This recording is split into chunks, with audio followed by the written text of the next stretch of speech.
नमस्कार दोस्तों, शुभ संध्या। आप सभी का हमारे प्रशस्त एकेडमी चैनल पर हार्दिक स्वागत है। हमारे चैनल पर साहित्य की विभिन्न विधाओं का अभ्यास कराया जा रहा है, जिसमें हम सोम से शुक्रवार तक साहित्य की विभिन्न विधाओं का अभ्यास कर रहे हैं। वो सभी प्रैक्टिस सेट हमारे चैनल पे हैं, आप उन्हें देख सकते हैं। शनिवार के दिन हम काव्यशास्त्र के प्रश्नों को हल करते हैं और रविवार के दिन व्याकरण के प्रश्नों को हल करते हैं। आज शनिवार है। आज के पहले प्रश्न में देखिए कि अरस्तु के अनुसार अनुकरण है। अरस्तु ने अनुकरण को नवसर्जन माना है। फिर है अरस्तु के अनुसार विरेचन का परिष्कार करता है। विरेचन किसका परिष्कार करता है? तो विरेचन जो है अंतर्वृत्तियों का परिष्कार करता है। फिर अगला प्रश्न है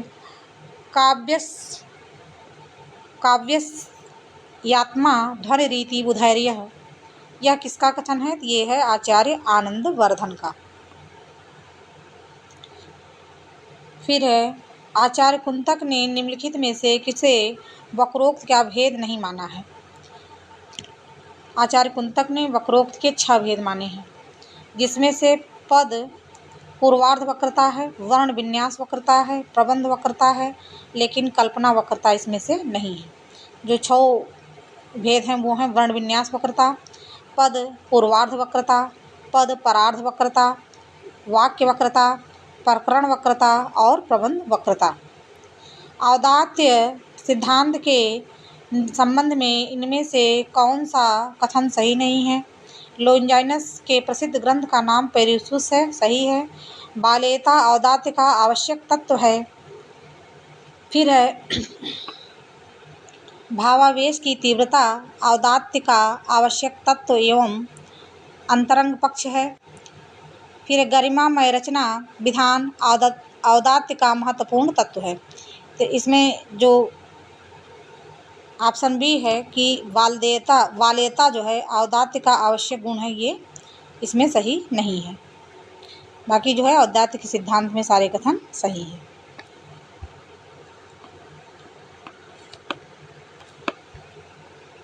फिर है कार्ल मार्क्स और उनके विचारों के बारे में इनमें से कौन सा कथन असत्य है?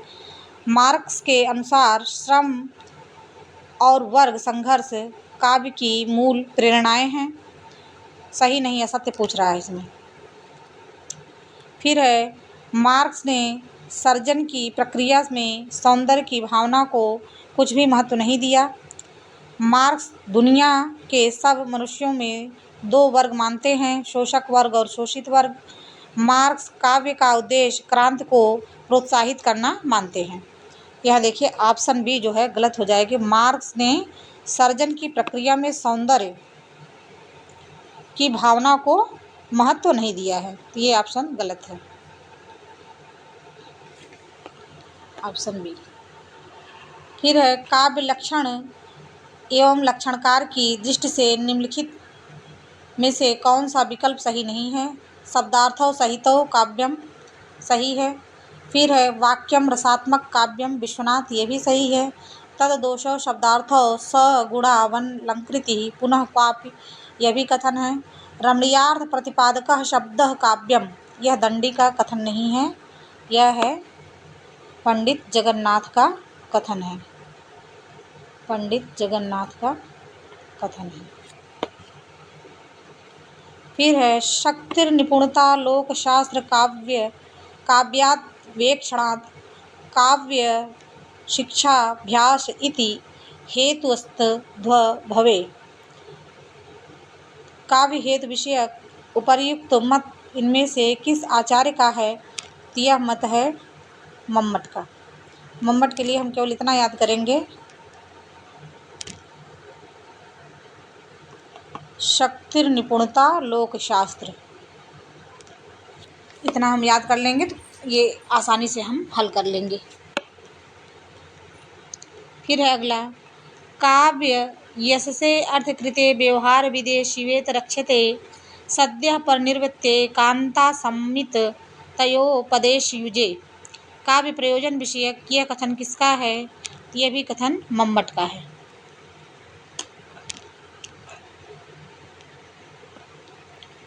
और लोगों का कथन जो देखिए, काव्यम यशसे अर्थ वृत्ते व्यवहार विदे श्वेत रक्षते सद्यः परिनिर्वृत्ते कांता सम्मित तयोपदेश युजे। ये मम्मट का कथन हो गया।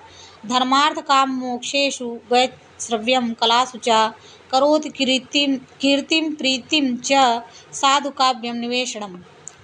ये भी महत्वपूर्ण कथन है और ये भामा का कथन है। फिर अगला है काव्यम दृष्टार्थ प्रीति कीर्ति हेतुत्वात्। ये वामन का कथन है। फिर अगला है कि शब्द शक्ति के संदर्भ में इनमें से कौन सा कथन सही नहीं है। शब्द की शक्ति उसके अंतर्निहित अर्थ को व्यक्त करने का व्यापार है। अभिधा शब्द शक्ति के द्वारा 3 प्रकार के शब्दों रूढ़, यौगिक और योग रूढ़ का अर्थबोध होता है, सही है। मम्मट ने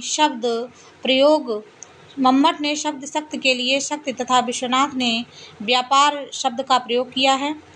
फिर है व्यंजना शब्द शक्ति से प्राप्त अर्थ को प्रतीयमानार्थ भी कहते हैं। इसमें जो है ऑप्शन सी जो है सही नहीं है कि मम्मट ने शब्द शक्ति के लिए शक्ति तथा विश्वनाथ ने व्यापार शब्द का प्रयोग किया। इसमें उल्टा कर दिए हैं। मम्मट ने शब्द शक्ति के लिए व्यापार शब्द का प्रयोग किया है और विश्वनाथ ने शक्ति शब्द के लिए शब्द शक्ति के लिए शक्ति शब्द का प्रयोग किया है। शक्ति का प्रयोग किया विश्वनाथ ने और मम्मट ने व्यापार कहा है।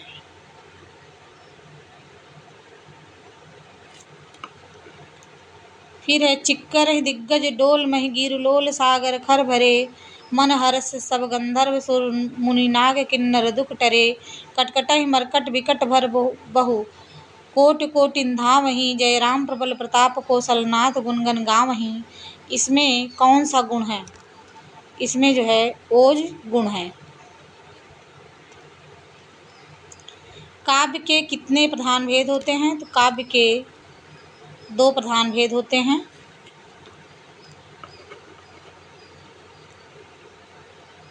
काव्य के 2 प्रधान भेदों में दृश्य काव्य और श्रव्य काव्य। औचित्य मत का प्रतिपादन कर उसे काव्य के प्राण के रूप में प्रतिष्ठित करने वाले आचार्य कौन हैं। ये आचार्य हैं आचार्य क्षेमेंद्र ने औचित्य संप्रदाय की स्थापना की थी। फिर है कि शब्द शक्तियाँ कितने प्रकार की होती हैं। शब्द शक्तियाँ 3 प्रकार की होती हैं। कौन कौन सी शब्द शक्ति होती है।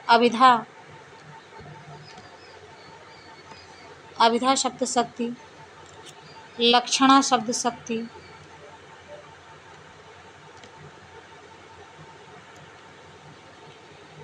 और व्यंजना शब्द शक्ति। इस प्रकार से 3 शब्द शक्तियाँ हैं। फिर है सौंदर्यम अलंकार किस आचार्य का कथन है। तो यह है आचार्य वामन का। फिर है निम्न ग्रंथों में अरस्तु का ग्रंथ कौन है। अरस्तु का ग्रंथ है रिटोरिक और पेरिप्सुस ग्रंथ है जो वो है लोनजाइनस का है पेरिप्सुस। और एक ग्रंथ है इलियड, ये है होमर की रचना है। होमर की रचना है।